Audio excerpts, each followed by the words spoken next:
pill removals are common and harmful. According to a new survey confirms what we all already know. Children are being routinely removed from mothers via family court, and this is very harmful to both mothers and children. But the use of the term child removal is a new and more accurate way of describing this court-enabled horror.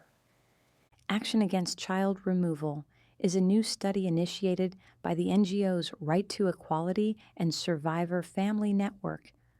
Although it was conducted in the UK, the results jibe with other investigations internationally and, of course, the lived experiences of countless women. There have been a few UK government studies in recent years that have raised concerns about mothers losing custody, such as the Child Safeguarding Practice Review Panel and the Ministry of Justice Harm Report. And we covered a recent study just last month entitled Everyday Business: Addressing Domestic Abuse and Continuing Harm Through a Family Court Review. This latest study aims to understand the scale of the phenomenon of child removals and in what specific circumstances it is occurring. The survey was completed by mothers who had children removed in custody proceedings in England and Wales from 2014 to present. It was co-designed by academic experts and mother victims themselves. The quantitative results of the survey were released this week due to urgency in getting this information out. The complete qualitative analysis and report will be published in the spring. We will update with that. Child removal is a unique way, at least in the U.S., to describe the scourge of mothers losing their children in family courts. The term, in and of itself, suggests that these custody orders are unjust, that children were wrongly taken away, rather than the mother simply losing custody. Child removal better describes what judges are really doing, kidnapping children from good primary nurturing mothers. This lingo more accurately conveys the seriousness of the action, that it is much more than just a change of custody, which leaves open to speculation that the mother may have justifiably lost custody. We'll give some takeaways on this new data release. But first, let's look at some of the results. The vast majority of children lived with the mother before removal. An average of 2 children were removed, ages ranging from 1 to 16 years old, with a mean of 8 years old. Over 1/2 of mothers had a mental or physical health condition related to the loss of their children. A large majority of mothers had legal representation for all or part of the proceedings. Almost all, 97% mothers, had reported abuse by their ex of themselves and or their children. Over 1/3 of the mothers were found to have alienated their children.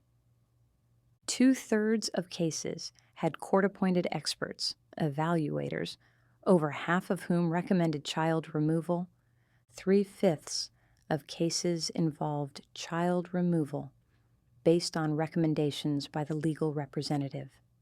Over 1/3 of mothers were subjected to a restraining order, which kept them away from their children and from filing a motion for their return. An overall summary is judges are depriving primary carer mothers of due process and making false findings to remove their children and give them to abusive fathers, often aided and abetted by appointees. This is seriously damaging to mothers and happens even though they have attorneys. Throughout the study, mothers are referred to as primary carers. In the U.S., the term used is usually primary caregiver. Both are gender-neutral terminology denoting the physical caretaking of children. Anyone can be a physical caregiver more hours a day than a busy parent, including nannies or grandmas. It is the primary emotional bond that really counts for children's well-being. Even if it is just a few hours at the end of a long day, the children's connection with their primary bond matters most. John Bowlby's research clearly demonstrates it is the primary attachment figure who is most important for a child's healthy mental and emotional development and their sense of security, safety, and ability to trust. The primary bond is virtually always the mother because she gestates, births, and nurses the child and is almost always the primary caregiver in the first years of life. The mother remains the primary attachment figure throughout the child's life, even if taken away. That's why it causes so much damage to children to remove them from her.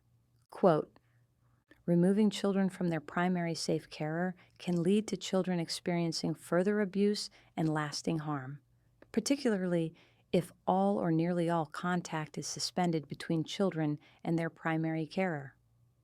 Unquote.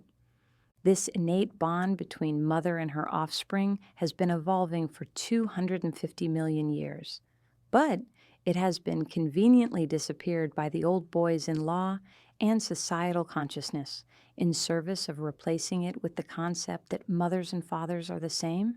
The fallacious notion gives men power in the family after divorce and supports legislation for mandatory 50-50 parenting.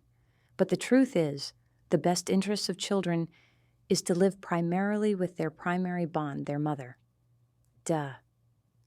We need to reintegrate that truth, socially and legally. So, it would be better if future studies of this kind make the distinction between primary carers and primary attachment figures. That would help show it is extra terrible to remove children from mothers. The deprivation of this deep bond explains the severe physical and psychological conditions of mothers resulting from the removals. Quote, child removal can have lethal mental health effects on some mothers, including suicidal thoughts and attempts to take their own life. Unquote. Takeaways. First, it is great that the survey uses the term child removal, also that it is unapologetically gendered, exclusively focusing on removals from mothers, not just from gender-neutral domestic abuse victims, as is usually the case in these types of family court studies. However, there are a few criticisms warranted, some of which are encompassed in the tagline of the article written about the survey. The tagline says, a new survey reveals rising child removals from mothers in family courts, often linked to pseudoscientific parental alienation claims amid domestic abuse concerns. But it is unclear how they deduce child removals are rising. The truth is, mothers have been losing custody in alarming numbers for decades, ever since at least the late 70s and 80s, when women gained the power to divorce, and there is no way to know exactly how many. See our History of the Crisis series, linked on the top bar of our Substack site. The tagline implies child removals are occurring because judges are finding mothers guilty of parental alienation, which they say is unscientific. The real problem is judges are falsely finding mothers to be alienating, not that it is unscientific, along with a whole host of other not-so-scientific things to justify switching custody to fathers. The subtitle also implies that it is only domestic abuse cases in which child removals are occurring. But children are commonly removed from mothers even when they do not report abuse by their ex-fathers, often want to avoid child support or punish the mother. The truth is, if a man, abusive or not, wants custody, the judge will usually grant it. The fact that the study is openly gendered is a step forward. However, it stops short of saying why it is gendered, the reason being systemic male entitlement. Maybe that will come out in the finished report. Probably not. The authors of the study say they hope it will be a first step towards overcoming the harm to mothers and children and restoring justice in family courts. But there is no way for women to receive justice in family courts as they are designed, so judges can do whatever they want. Family court needs to be dismantled and cases heard in a real court. Join the Women's Coalition, where we are uniting to demand a new system. In other news, a mom makes a video from prison. Last month, we covered a case in which the mother was sentenced to 15 years in prison. Mom gets 15 years after fleeing to protect son. Elaborate scheme to capture her. This week, she was somehow able to get a video out from prison. https://facebook.com/Araquah. Miller Videos 372-86-337-3743-830. She gives a brief summary of her case and asks for an investigation into her wrongful prosecution, conviction, and sentencing. If you'd like to help or communicate with her, there is more info on her Facebook advocacy group. That's all for our Custody Crisis Stories podcast this week. See you next week.